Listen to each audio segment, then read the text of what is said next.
Corruption के खिलाफ बारूदी टेस्ट।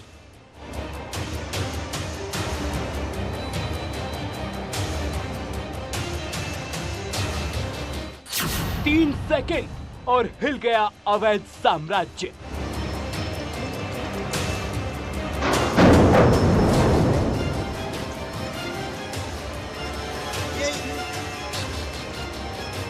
टेस्ट ब्लास्ट की प्रक्रिया पूरी।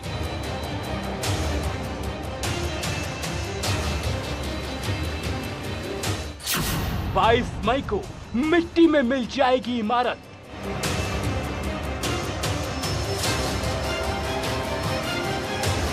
भ्रष्टाचार के खिलाफ बारूदी ब्लास्ट।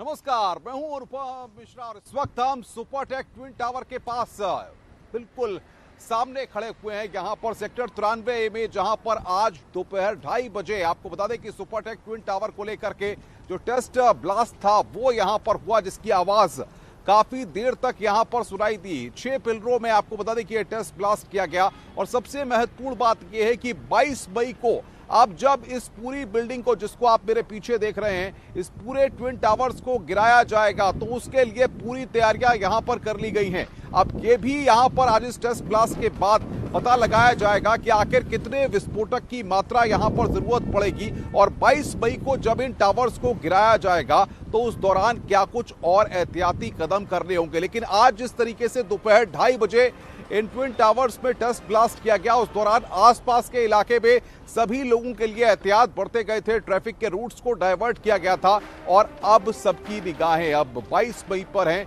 जब इन ट्विन टावर्स को गिराने की पूरी प्रक्रिया पूरी कर ली गई है। आज टेस्ट ब्लास्ट भी पूरा हो चुका है। जो एजेंसीज हैं, जो ऑफिशियल्स हैं, वो लगातार नजर बनाए रहे। सुरक्षा के भी पुख्ता इंतजामात यहां पर किए गए ताकि किसी भी तरह से कोई अनहोनी न हो पाए। सबसे महत्वपूर्ण बात यह है कि इन ट्विन टावर्स को लेकर के जिस तरीके से एक लंबी कानूनी प्रक्रिया चली और उस कानूनी प्रक्रिया के बाद यहां पर वो तारीख अब सामने आई है। वो तारीख है 22 मई, जब इन ट्विन टावर्स को गिराया जाएगा। और आज उसके लिए एक टेस्ट ब्लास्ट किया गया।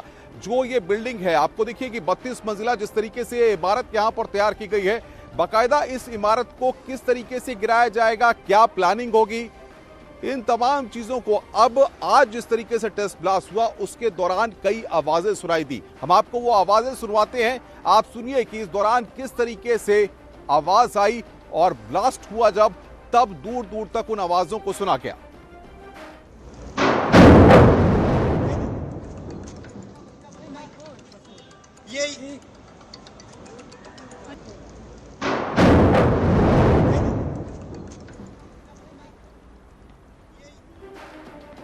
तो ये आवाजें हम आपको सुना रहे हैं इस वक्त। आपकी स्क्रीन पर आप सुन सकते हैं इन आवाजों को कि किस तरीके से वहां पर एक के बाद एक कई आवाजें यहां पर सुनाई दी। और 22 मई को 3 सेकंड से थोड़ा ज्यादा वक्त लग सकता है जैसा कि ऑफिशियल्स बता रहे हैं, लेकिन 3 से 4 सेकंड में ये 32 मंजिला इमारत पूरी तरह से गिर जाएगी।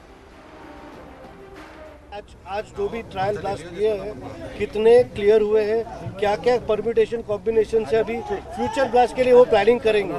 आपने एक वाइब्रेशन का क्वेश्चन पूछा, वाइब्रेशन एनालिसिस आज भी हुआ है, मॉनिटरिंग हुआ है। बेसिकली जो IITM चेन्नई से लोग आए हैं, we have hired geotechnical structural from Kochi along with IIT Chennai, जिसने आज मॉनिटरिंग की है वाइब्रेशंस की। 6 पॉइंट्स पे की है, गेल के पाइपलाइन पे, ATS में, एमरल्ड में, सब जगह पे ये मॉनिटरिंग हुई है। इसके रिजल्ट्स इमीडिएट नहीं आते, they will go back to Chennai, they will formulate the report. जिस तरीके से सुपरटेक ट्विन टावर्स को गिराने के लिए विस्फोटक को मंगाया गया, विस्फोटक आया और उसके बाद टेस्ट ब्लास्ट की तैयारी की गई और आज दोपहर 2:30 बजे टेस्ट ब्लास्ट हुआ। उस वक्त किस तरीके से धमाकों की आवाज आई और उस वक्त क्या स्थिति थी, आसपास किस तरीके से ट्रैफिक को रोका गया था, इस सब का हमारी टीम ने जायजा लिया। एडिफिस कंपनी के द्वारा नोएडा के ट्विन टावर जो फिलहाल आप देख रहे हैं, इसी के 13वीं और बेसमेंट में एक्सप्लोजन ब्लास्ट करवाया गया। हालांकि ये एक डमी ब्लास्ट था जिसके द्वारा ये देखा गया कि आखिर किस प्रकार से और कितना एक्सप्लोजिव यूज करके इस बिल्डिंग को डेमोलिश किया जाएगा। सबसे महत्वपूर्ण बात इस मामले में यह भी है कि एडिफिस कंपनी के द्वारा यह एक बड़ा टास्क था, क्योंकि ये भारत की पहली ऐसी बिल्डिंग है जिसको फिलहाल एक्सप्लोजिव के द्वारा गिराया जाएगा। सबसे महत्वपूर्ण बात है कि 22 मई को इस पूरी बिल्डिंग को जमींदोज करवाया जाएगा और उसी के मद्देनजर ये एक्सप्लोजिव और ये बिल्डिंग पर एक टेस्ट ब्लास्ट ऑर्गेनाइज किया गया था। तमाम जो तैयारियां हैं वो की गई थी, संबंधित तमाम जो अधिकारी थे, तमाम जो इंजीनियर्स थे वो मौके पे थे। उन्होंने यहां पर फिलहाल इस पूरी बिल्डिंग की गणना की और स्टडी की किस प्रकार से फिलहाल इस पूरी बिल्डिंग को डिमोलिश किया जाएगा। आपको दिखा भी दें कि ये तमाम जो मलबे हैं फिलहाल यहां पर इसीलिए किए गए थे ताकि यहां पर इस बिल्डिंग को जब भी जमींदोज करवाया जाएगा तो तमाम जो फैक्टर्स हैं उसको देखा जाएगा। सुरक्षा एक बड़ा मुद्दा है फिलहाल, क्योंकि आप देख भी सकते हैं कि एटीएस की जो बिल्डिंग है वो इस बिल्डिंग के जस्ट बगल में है और इसके दूसरी तरफ फिलहाल एक दूसरी सुपरटेक की भी बिल्डिंग है। तो ये एक बड़ा टास्क फिलहाल इस कंपनी के लिए है कि जब इस बिल्डिंग में एक्सप्लोजन करवाया जाए तो ये बिल्डिंग सीधे फिलहाल जमींदोज हो और इसका इफेक्ट अगल बगल वाली जो दोनों फ्लोर की बिल्डिंगें हैं उन पर ना हो, और इसीलिए फिलहाल इस टेस्ट ब्लास्ट को ऑर्गेनाइज करवाया गया था। हालांकि 2:30 पर यह पूरा जो ब्लास्ट है वो ऑर्गेनाइज करवाया गया। हालांकि उससे पहले एक अलर्ट सायरन बजाया गया और यहां पर तमाम जो सड़कें हैं उनको फिलहाल खाली करवा दिया गया, मीडिया वालों को फिलहाल यहां से हटा दिया गया था। लेकिन अब फिलहाल वो जो ब्लास्ट है वो हो गया है। तमाम जो संबंधित अधिकारी थे, तमाम जो इंजीनियर्स थे, उन्होंने फिलहाल इस एक्सप्लोजन को स्टडी पे लिया। वाइब्रेशन इस बिल्डिंग में कितना हुआ, एक्सप्लोजन कितना इस मामले में लगाया जाएगा इस पूरी बिल्डिंग में, उसकी भी स्टडी की गई है।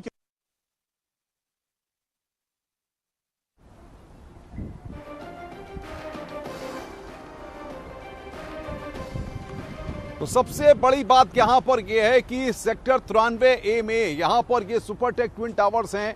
इन ट्विन टावर्स को गिराने के लिए 22 मई की तारीख तो तय है, लेकिन आज जिस तरीके से टेस्ट ब्लास्ट हुआ है, हम चाहेंगे कि आपको ये तस्वीर दिखाएं कि देखिए ये दोनों टावर्स यहां पर हैं और 32 मंजिला ये टावर्स हैं और इन दोनों टावरों में आज जिस तरीके से 6 पिलर पर पहले ये चेक किया गया कि आखिर कितना विस्फोटक यहां पर लगाया जाए, अब इसकी मात्रा को यहां पर परखा गया है और जिस तरीके से 13वें फ्लोर पर भी आपको बता दें कि टेस्ट ब्लास्ट किया गया। उसके बाद अब यहां पर जो रिपोर्ट्स आएंगी उसके आधार पर यह तय किया जाएगा, क्योंकि आज जिस तरीके से हमने देखा कि 10 तारीख है, अब इसके बाद एक लंबा वक्त है और उसके बाद यह तय किया जाएगा कि दोनों टावर्स में कितना विस्फोटक का इस्तेमाल हो। क्योंकि देखिए आसपास भी अगर देखें तो पूरा रिहायशी इलाका ही है, सुपरटेक का प्रोजेक्ट भी बराबर में है। तो ऐसे में यहां पर जो भी एजेंसीज को जिम्मेदारी मिली है वो एजेंसीज ये देखने की कोशिश कर रही हैं कि किसी भी तरह से नुकसान ना होने पाए। और इसीलिए आप देखिए कि आज जब टेस्ट ब्लास्ट किया गया तो बाकायदा सुरक्षा के भी इंतजामातों को रखा गया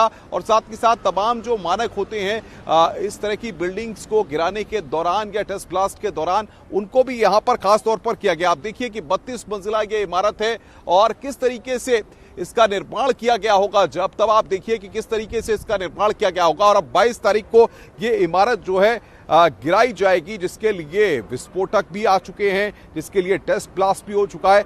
अब जो आगे का जो ऑफिशियल प्रोसेस है वो यहां पर अब शुरू हो जाएगा। लेकिन आज जब दोपहर में 2:30 बजे यहां पर आपको बताएं कि इन दोनों टावर्स को, ट्विन टावर्स को आप देख रहे हैं, एक बार फिर हम आपको दिखा रहे हैं इन दोनों टावर्स को। यही वो दोनों ट्विन टावर्स हैं जिनके पास हम लगातार बता भी रहे हैं और दिखा भी रहे हैं। हमारे संवाददाता सुशील पांडे भी बातचीत करने के लिए हमारे साथ है, जो लगातार। सुशील, जाहिर तौर पर अब यहां पर एक देखा जो हमने 2:30 बजे की किस तरीके से दोनों टावर्स को लेकर के पहले टेस्ट ब्लास्ट होता है और उसमें आवाजें भी आती हैं, लेकिन अब यहां पर स्ट्रेटेजी बनेगी कि आगे अब आपको 22 मई को कैसे करना है। जी बिल्कुल नबम, साफ तौर से आप जैसा अभी बता भी रहे थे कि जो टेस्ट ब्लास्ट हुआ है ये एक डेमो ब्लास्ट था। ये देखा जाएगा कि एक्सप्लोसिव कितना यूज करना है, क्योंकि महज 2 से या 3 सेकंड में ब्लास्ट की जो है वो आवाज आई है। सबसे महत्वपूर्ण बात, जैसा अभी आपने जिक्र भी किया, कि अभी ये टेस्ट ब्लास्ट केवल देखा जाता था कि आखिर जो हम ब्लास्ट कर रहे हैं उसका वाइब्रेशन थॉट कहीं अगल बगल के जो फ्लैट्स हैं, यानी कि ये एटीएस की जो बिल्डिंग अभी आप दिखाए, उसके बगल में सुपरटेक की जो बिल्डिंग है, उसमें दूरी जो है वो महज 12 से 13 मीटर की जो दूरी है उस पर कोई इम्पैक्ट ना हो, उसको लेकर जो फिलहाल यहाँ पर एक्सप्लोसिव के जो फिलहाल सेक्रेटरी आए भी हुए थे, मार्क बेन करके नाम था उनका। उन्होंने कहा भी कि एक्सप्लोसिव हमने अभी केवल 20-20 ग्राम यूज़ किए हैं, टोटल 3 किलोग्राम जो एक्सप्लोसिव थे वो इस्तेमाल किए गए। उसके बाद जो ब्लास्ट का क्राइटेरिया होगा वो बढ़ेगा। एक्सप्लोसिव कितना होगा जी? सुशील, जिस तरीके से हम देख रहे हैं कि इन दोनों टावर्स को लेकर के जो स्ट्रेटेजी प्लान था, जाहिर तौर पर जो स्ट्रेटेजी प्लान था वो स्ट्रेटेजी प्लान इसलिए भी जरूरी था कि इस स्ट्रेटेजी के तहत ही अगर इन ट्विन टावर्स को नहीं गिराया जाता तो नुकसान भी हो सकता है, इसीलिए टेस्ट ब्लास्ट और ये सारे प्रोसेस पूरे किए जा रहे हैं। बिल्कुल अनुपम, आप सही कह रहे हैं, ये एक बड़ा रिसर्च का पार्ट था। और सबसे पहली बात कि भारत की ऐसी पहली टास्क रही जो सबसे बड़ी बिल्डिंग के रूप में देखा जा रहा है, क्योंकि अभी जो बिल्डिंग गिराई गई कोच्चि में वो 93 मीटर की थी जो दूरी थी, अब 103 और 104 मीटर की ये बिल्डिंग है। और सबसे बड़ा टास्क अनुपम है जो आप बता भी रहे हैं कि रेसिडेंशियल फ्लैट्स बहुत ही करीब हैं, तो ये इस कंपनी के लिए यानी एडिफ्स के लिए एक बहुत बड़ा टास्क होगा कि जब 22 मई को फाइनल टच इसको दिया जाएगा और उसी के लिए जो स्टडी है वो किया जाएगा। आज मैं देख रहा था सुशील, जाहिर तौर पर कि जब सुबह के वक्त से लगातार तमाम निर्देश भी दिए जा रहे थे और 2:30 बजे से पहले भी ये निर्देश दिए गए थे कि 2:15 बजे से 2:45 के बीच में इस पूरे एरिया के जो लोग हैं वो तमाम अपने खिड़की दरवाजों को बंद रखें, बाहर भी ना निकलें। इस तरह के कदम भी उठाने के लिए कहे गए थे। बिल्कुल अनुपम, साफ तौर से देखिए ये एक बड़ा सुरक्षा का पहलू भी है, इसीलिए उत्तर प्रदेश के जो फिलहाल पुलिस अधिकारी हैं यानी कि जो यहाँ के डीसीपी हैं वो भी मौके पे थे, आरएफ फोर्स भी लगाई गई थी। और दोनों जो ये रास्ते हैं जो फिलहाल एक दूसरे को कनेक्ट नोएडा पर करते हैं उसको फिलहाल ब्लॉक कर दिया गया था।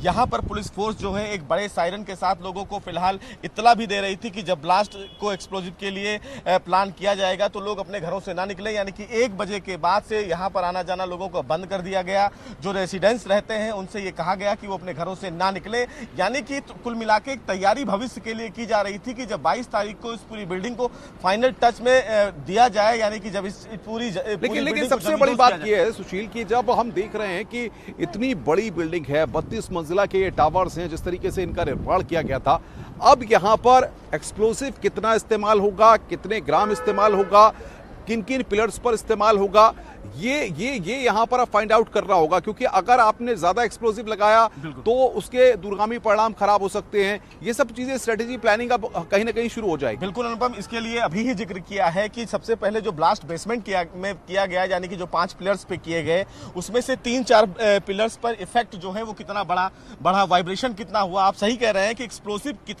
कितनी मात्रा में यूज किया जाए ये एक बड़ा टास्क होगा कि अगर ज्यादा मात्रा में एक्सप्लोसिव इसमें इस्तेमाल किया जाएगा तो वो भी खतरनाक होगा। तो कितनी मात्रा में एक्सप्लोसिव इस पूरी बिल्डिंग में लगाया जाए कि इस पूरी 40 मंजिल जो बिल्डिंग है वो जमींदोज हो, जो उसके जो मलबे होंगे वो कहां तक इंपैक्ट करेंगे, बगल में इंपैक्ट करेंगे या नहीं करेंगे, ये भी स्टडी का पार्ट है। तो इन तमाम चीजों को फिलहाल अभी चेन्नई भेजा जाएगा जहां पर IIT और तमाम जो कंपनियां हैं वो स्टडी करेंगी कि आखिर जब ये बिल्डिंग जमींदोज हो तो इसका इंपैक्ट ज्यादा ना हो। बिल्कुल सुशील, लेकिन सबसे महत्वपूर्ण बात यह है कि जिस तरीके से इन ट्विन टावर्स की हम बात कर रहे हैं, 2:30 बजे आवाजें सुनाई दी थी और काफी देर तक आप तो यहां पर मौजूद थे उस वक्त, कितनी देर तक ये आवाज सुनाई दी थी? महज 3 से 4 सेकंड तक, ये 5 सेकंड तक आवाज सुनाई दी। हालांकि जब आवाज की गर्जना हुई तो वो लगभग 5 मिनट तक सुनाई पड़ी भी लोगों को, लेकिन एग्जैक्ट जो टाइमिंग था यानी कि 2:30 उसी समय पर दोनों ब्लास्ट प्लान किए गए थे, यानी कि जो बेसमेंट में B1 में और 13वीं मंजिल के जो पांचों बीम हैं वहां पर एक ही बार में ये ब्लास्ट, यानी कि अब हम समझ सकते हैं जब 22 मई को होगा, आज तो सिर्फ टेस्ट ब्लास्ट था, तब ये तस्वीर थी कि सिर्फ जो बता रहे हैं कि 5 मिनट तक जो है उसकी गूंज जो है सुनाई देती रही। और क्योंकि ये बिल्कुल सड़क के किनारे ट्विन टावर्स हैं, आसपास रेजिडेंशियल एरिया भी है, तो इससे आप समझ सकते हैं कि 22 मई को तो इस पूरे इलाके को पैक करना होगा। सुशील, ये बात तो है। बिल्कुल साफ तौर से, क्योंकि कहीं ना कहीं ब्लास्ट जो होगा वो एक बड़े स्तर पर होगा। अभी मात्र 3 किलो फिलहाल एक्सप्लोजिव का इस्तेमाल किया गया और जब ये बिल्डिंग गिराई जाएगी तो निश्चित रूप से एक्सप्लोजिव को बढ़ाया जाएगा। और जो आवाज है वो 5 मिनट तक अगर सुनाई दी गई तो 22 मई को जब ये पूरी बिल्डिंग जमींदोज की जाएगी तो उस समय एक्सप्लोजिव भी ज्यादा लगेगा, फोर्स भी ज्यादा होगी और इस पूरे रूट को डाइवर्ट भी किया जाएगा, क्योंकि शुरू से ही इस पूरे रूट को बैन किया जाएगा ताकि यहां पर लोग ना आए। रेजिडेंशियल्स को जो है उनको एक दिन पहले ही इत्तला कर दी जाएगी ताकि वो अपने घरों से बाहर ना निकले। और सबसे महत्वपूर्ण बात अनुपम ये भी है कि जो ATS टावर का ये फ्लोर है और सुपरटेक का जो दूसरा जो फ्लोर है वो फिलहाल एकदम लॉकआउट कर दिया जाएगा। लेकिन बात यहां पर ये है कि अब आज की जो हम देखा कि दोपहर 2:30 बजे टेस्ट ब्लास्ट हुआ, तो अब क्या ऐसी भी प्लानिंग हो सकती है अगर कोई रिपोर्ट्स क्लियर नहीं होती हैं तो फिर एक बार टेस्ट ब्लास्ट हो सके? क्योंकि अभी 22 मई में वक्त है, उससे पहले भी कुछ एक्सरसाइज करने की कोशिश की जा सकती है, ऐसा आपको लगता है? जी देखिए, साफ तौर से अभी फिलहाल जो यहाँ के अधिकारियों से हमारी बात हुई, उनके तरफ से साफ तौर से ये कहा भी गया है कि ये पूरी रिपोर्ट्स चेन्नई जाएगी, स्टडी की जाएगी, एनवायरमेंटल नॉर्म्स को भी देखा जाएगा कि कहीं उससे ज्यादा नुकसान तो नहीं हो रहा है। जो गैस पाइपलाइन बगल से गुजर रही है, जो फिलहाल दिल्ली और नोएडा को कनेक्ट करती है, उसके वाइब्रेशन के काउंटों को